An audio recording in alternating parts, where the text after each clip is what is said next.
Good morning बच्चों। आज का हमारा टॉपिक है data handling. Data handling 7th class के मैथ में भी है और 8th क्लास के भी मैथ में है। ये टॉपिक दोनों के लिए होगा। तो चलो बेटा शुरू करते हैं। सबसे पहले है डेटा, क्योंकि डेटा हैंडलिंग है तो ये ज़रूरी जानना है कि ये डेटा होता क्या है। पहले मैं आपको एग्जाम्पल से समझा देता हूँ। आपकी क्लास है और आपकी क्लास में से आपके 10 बच्चे हैं। मैंने यहाँ पे एग्जाम्पल लिया, 10 बच्चे हैं और मैंने मैथ्स का टेस्ट लिया। हर एक बच्चे का कुछ ना कुछ नंबर आएगा, ठीक है। तो सेम मैंने यहाँ पे नंबर रिप्रेजेंट करे हैं। रोल नंबर 1 के 15, 2 के 12, 3 के 14, 4 के 13, इसी तरह सो ऑन 12 तक, यानी कि 10 बच्चों के अलग अलग अलग अलग नंबर आए हैं। तो ये नंबर क्या रिप्रेजेंट कर रहे हैं? ये रिप्रेजेंट कर रहे हैं कि हर एक बच्चे के मैथ्स में नंबर कितने हैं, यानी कि कोई एक इन्फॉर्मेशन दे रहा है। ऐसे इन्फॉर्मेशन को हम डेटा कहते हैं, यानी कि कलेक्शन ऑफ न्यूमेरिकल फिगर्स, यानी कि जो डिजिट्स होते हैं। Giving some particular type of information in original form is called data. जो भी चीज़, जो न्यूमेरिकल वैल्यूज़ हमें कोई एक इन्फॉर्मेशन देता है, उसको हम डेटा कहते हैं। डेटा हम कलेक्ट कर सकते हैं, यानी कि आपकी क्लास में अगर बच्चे 10 हैं, उनकी हर एक की हाइट क्या है, उसका हम अगर रिप्रेजेंट कहीं करेंगे, वो भी एक डेटा है, ठीक है। इस तरह स्कूल में हर एक क्लास में कितने कितने बच्चे हैं, वो भी एक डेटा है। तो अब आपको समझ आया डेटा क्या है। नेक्स्ट हम लेते हैं रेंज। अब ये रेंज क्या है? रेंज होती है, फॉर एग्जांपल मैंने यहाँ पे आपको 10 बच्चों के मार्क्स दिखाए हैं। एक के 15, 12, 14, 13, 10, 9, 18, 17, 16 और 12 है। रेंज के लिए हमें ज़रूरी ये देखना है कि सबसे कम वैल्यू इस डेटा में से सबसे कम वैल्यू क्या है और सबसे ज़्यादा वैल्यू क्या है। सबसे कम वैल्यू अगर हम यहाँ पे ऑब्जर्व करें तो यहाँ पे है 9, जो कि सबसे कम वैल्यू है। और सबसे ज़्यादा वैल्यू क्या है? 18, 18। तो दोनों को जब हम डिफरेंस करते हैं, यानी कि हायर लिमिट, इन दोनों को हम लिमिट कहते हैं। 18 को हम जब जो हायर लिमिट है उसको लोअर लिमिट से माइनस करते हैं, यानी कि 16, उसको हम रेंज कहते हैं। That is upper limit minus lower limit of data is called the range. अब हमारा अगला पॉइंट है ऑब्जर्वेशन। ऑब्जर्वेशन क्या है?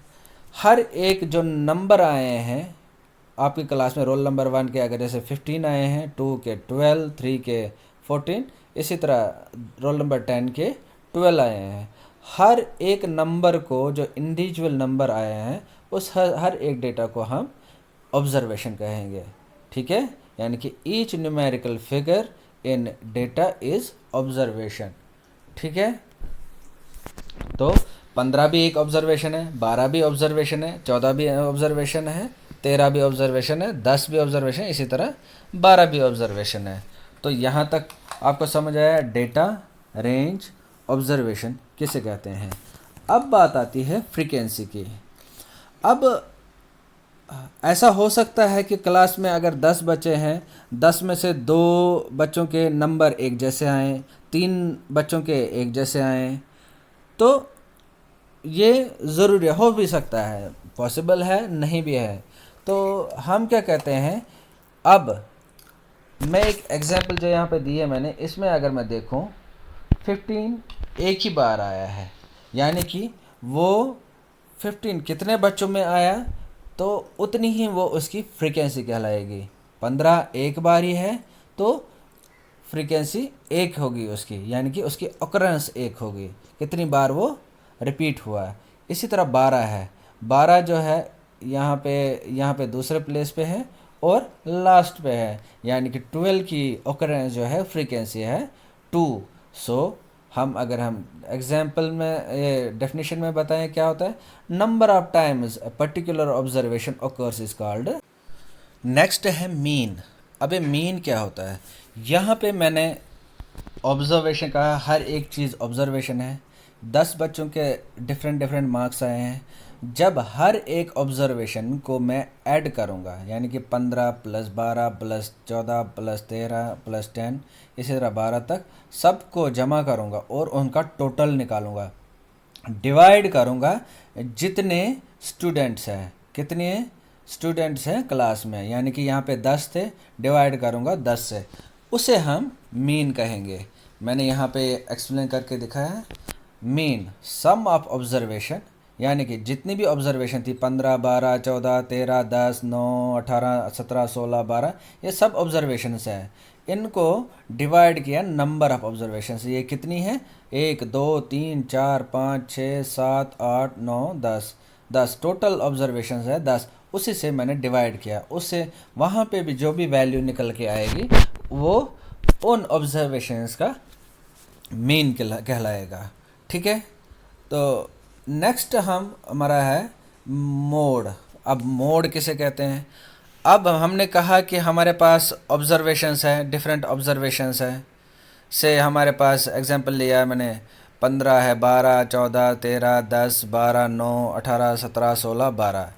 अब जो भी ऑब्जर्वेशन सबसे ज़्यादा बारी वहाँ पे दिखें, सबसे ज़्यादा बारी दिखें, वो उस डेटा का मोड कहलाता है। क्या कहलाता है? मोड कहलाता है। यानी कि यहाँ पे देखो 15 जो है सिर्फ एक बारी दिख रहा है, 12 जो है 1 2 3 बारी, जो अंडरलाइन करके रखा है मैंने, 3 बारी दिख रहा है, बाकी जो है मोस्टली सारे एक एक बारी दिख रहे हैं। यानी कि सबसे ज़्यादा बारी कौन सी ऑब्जर्वेशन दिख रही है? 12। तो इस पूरे डेटा का मोड जो होगा वो 12 होगा। ठीक है, इसके अलावा जो हमारा लास्ट इसमें पॉइंट है दैट इज़ मीडियन। ये 3 चीज़ें हैं, ये हमें यूज़ करते हैं, हम मैथमेटिक्स में स्टैटिस्टिकल में यूज़ करते हैं डेटा को रिप्रेजेंट करने के लिए और इनको हैंडल करने में। मीडियन जो है, median refers to the value which lies in the middle of the data when data is arranged in increasing और डिक्रीजिंग ऑर्डर। इसका मतलब क्या हुआ? अब फॉर एग्जांपल ऊपर मैंने देखा है मोड में जो एग्जांपल में दिया है 15 12 14, ये डेटा दिया है। ठीक है, अब 15 12 ये किसी ऑर्डर में नहीं है। ठीक है, अगर तो मैं इसको इंक्रीजिंग ऑर्डर में लिखूं या डिक्रीजिंग ऑर्डर में लिखूं, ठीक है, सबसे पहले मैं क्या करूंगा, इस डेटा को से इंक्रीजिंग ऑर्डर में रिप्रेजेंट करता हूं। ठीक है, उसके बाद देखूंगा टोटल नंबर ऑफ ऑब्जर्वेशंस कितनी है। ये याद रखना है कि अगर total number of observations odd होंगे, क्या होंगी? ऑड होंगी, तो जो मिडल टर्म बनेगी, जो मिडल टर्म सेंट्रल टर्म बनेगी, उसको हम उसका मीडियन कहेंगे। क्या कहेंगे? मीडियन।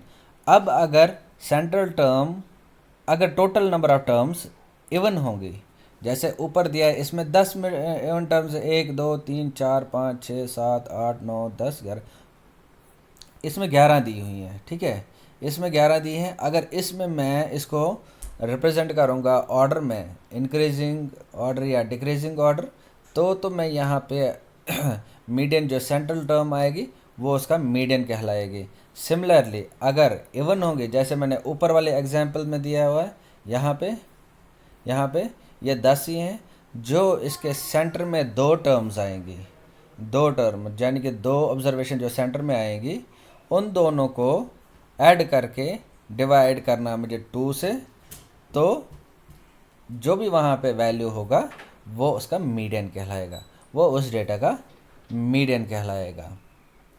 सो मैं नेक्स्ट टॉपिक में आपको प्रैक्टिकली दिखाऊंगा, कुछ डेटा दिखाऊंगा, उसमें हम किस तरह मोड, मीडियन, वैल्यू निकालते हैं, और इसके अलावा मीन कैसे निकालते हैं, ऑब्जर्वेशंस कैसे निकालते हैं, और फ्रिक्वेंसीज कैसे निकालते हैं। तो तब तक के लिए इजाज़त दीजिए, शुक्रिया।